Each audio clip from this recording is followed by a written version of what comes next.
Bom, vamos começar essa aula falando sobre algum alinhamento de expectativas que você já viu quando você entrou nesse curso, mas é importante a gente sempre reforçar.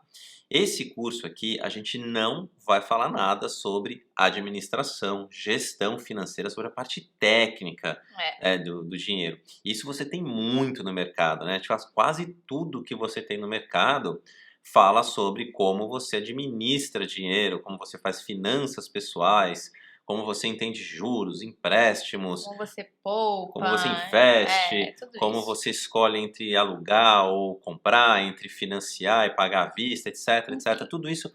E você encontra canais fantásticos, especialistas, livros, tem muita gente falando sobre isso. Então aqui é importante a gente sempre ressaltar que a proposta do curso é falar sobre 80% do problema que o mercado não aborda, que não é a parte técnica, é a parte da sua relação psicológica, como o dinheiro influencia, como a sua psicologia, na verdade, influencia a sua relação com o dinheiro, o seu desenvolvimento emocional e é. psicológico. E para a gente começar essa história, para entender como funciona a psicologia do dinheiro, a gente não pode deixar de citar o trabalho do Daniel Kahneman. O Daniel Kahneman, ele ganhou o Prêmio Nobel de Economia, ele é um economista, ele trabalha com economia comportamental, ele ganhou o Prêmio Nobel de Economia com a seguinte teoria, com o seguinte conhecimento que ele passou para o mundo. E o Kahneman descobriu o seguinte, ele descobriu que todas as nossas decisões, elas são emocionais.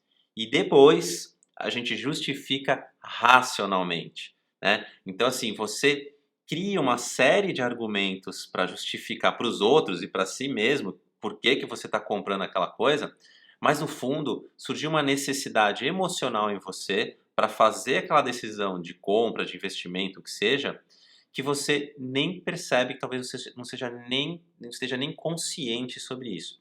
E isso tem um funcionamento neurológico, né? Tá Uhum. ligado a como o nosso cérebro processa informações. O nosso cérebro ele processa informações da seguinte forma: a gente recebe os estímulos que vêm de fora, né? Através da visão, do olfato, dos sentidos, né? Do tato, da audição. E essa informação, ela é processada pelo nosso sistema límbico, a parte mais primitiva do nosso cérebro, que está ligada ao processamento de emoções, a impressão emocional que a gente tem de determinado evento ou estímulo, né? Uhum. O sistema límbico ele é formado pelo hipotálamo, pelo hipocampo, pela amígdala. E aí só depois que passa pelo sistema límbico, a informação aí vai para o córtex pré-frontal, para essa região do neocórtex, onde é feita a racionalização daquela informação. Então, isso faz com que a gente tenha que entender como a gente faz nosso caminho de decisão para que a gente não fique refém da gente mesmo, né? E aí um exemplo legal para entender esse conceito é olhando os bons vendedores, né? Uhum, Os bons uhum. vendedores, todo mundo já teve experiência de ir com um bom De ir vendedor. numa loja e aquela pessoa conversar com você que de repente entrou na loja com uma necessidade e saiu de lá com um monte de outras coisas, porque aquela pessoa que vendeu para você se conectou emocionalmente de tal forma É. com você, que ela conseguiu que você tomasse decisões emocionais e nem precisasse desse justificativas racionais depois para aquela compra. Então, acho que você já deve ter passado por essa experiência, né? Entrar numa loja e aí você, por exemplo, vai comprar um carro.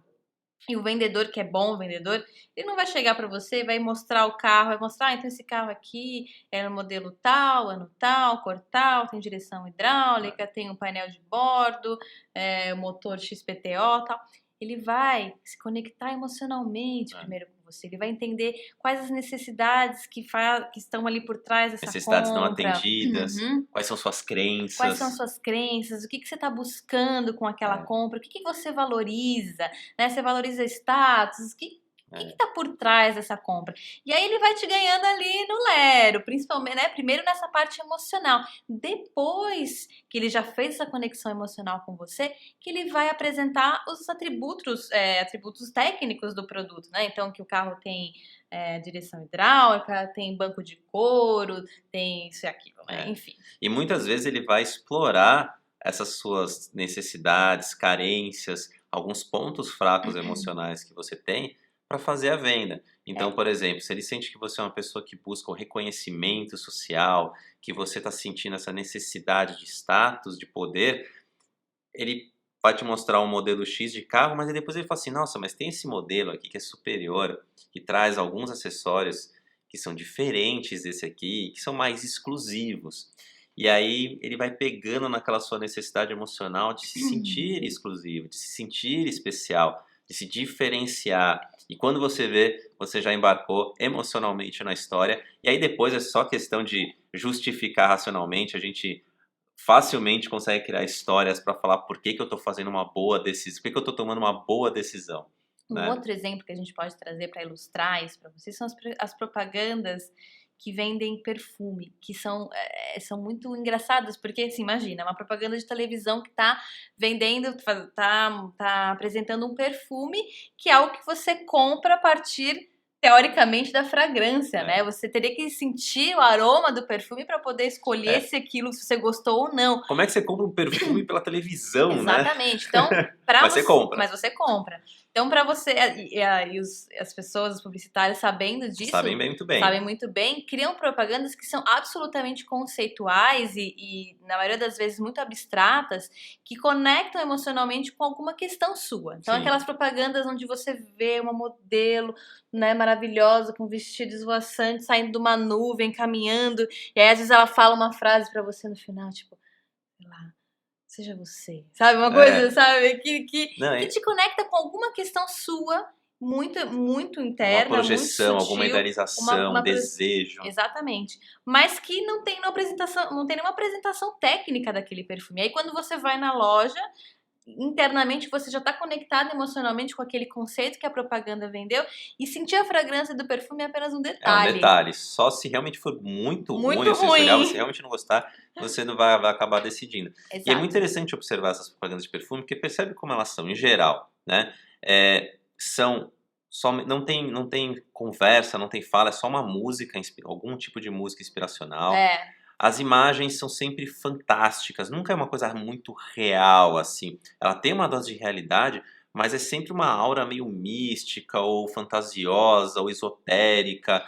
Ou sensual.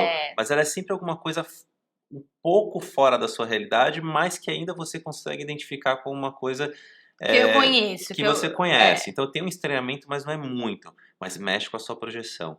Normalmente usam figuras públicas muito famosas e muito bonitas e desejadas, atores de Hollywood, que você já tem uma conexão emocional muitas vezes antes da propaganda. Você gosta daquele ator, você assiste o filme daquela atriz ou o que seja. Então normalmente são figuras públicas de muito reconhecimento e que já criam essa conexão de vida idealizada para as pessoas que estão vendo aquela propaganda, né?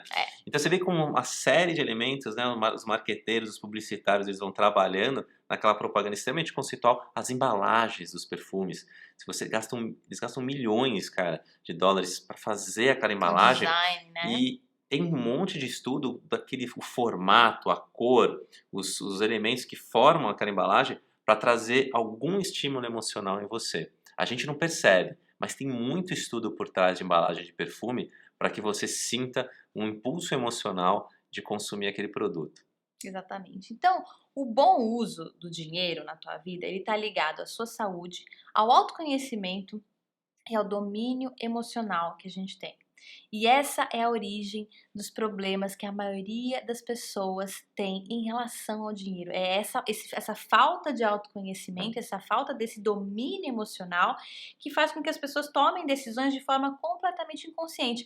Mas a partir do momento que você começa a investir nesse processo de se conhecer, essa decisão emocional que a gente está falando aqui, ela começa a se tornar cada vez mais consciente para você. Você entende por que você age daquela forma em relação ao dinheiro. Exatamente, você não fica mais escravo de você mesmo, refém de você mesmo, tomando decisões que não são boas para você sem você saber por quê, quais são as necessidades que estão ocultas ali. Esse negócio é tão grave, é tão sério, tão real e verdadeiro, que saiu um estudo nos Estados Unidos que traz uma informação que para mim, quando eu vi esse estudo, eu achei chocante. Os caras pesquisaram os ganhadores de loteria que ganharam, né, na loteria americana em não sei quantos anos, mas durante um bom tempo, e eles verificaram que 1/3 dos ganhadores de prêmio de loteria lá nos Estados Unidos, 1/3 é muita gente. 33%, né? chegam à falência, falem, quebram, gastam todo o dinheiro, os milhões que eles ganham, em menos de 5 anos. Em menos de 5 anos, o cara vai de milhões para zero. E aí, assim, não adianta justificar, por mais que o cara não saiba usar o dinheiro, é muito dinheiro para você queimar tão rápido, né? Isso está muito ligado às armadilhas emocionais que o dinheiro só potencializa. A falta de autoconhecimento que o dinheiro, assim, ele expõe de uma forma muito explícita, né? Você tomar decisões ali de forma completamente inconsciente e o dinheiro, ele é um veículo para você tomar essas decisões. E é isso que a gente vai falar, então, na próxima aula. A gente vai entrar mais a fundo no entendimento do dinheiro. O que é dinheiro?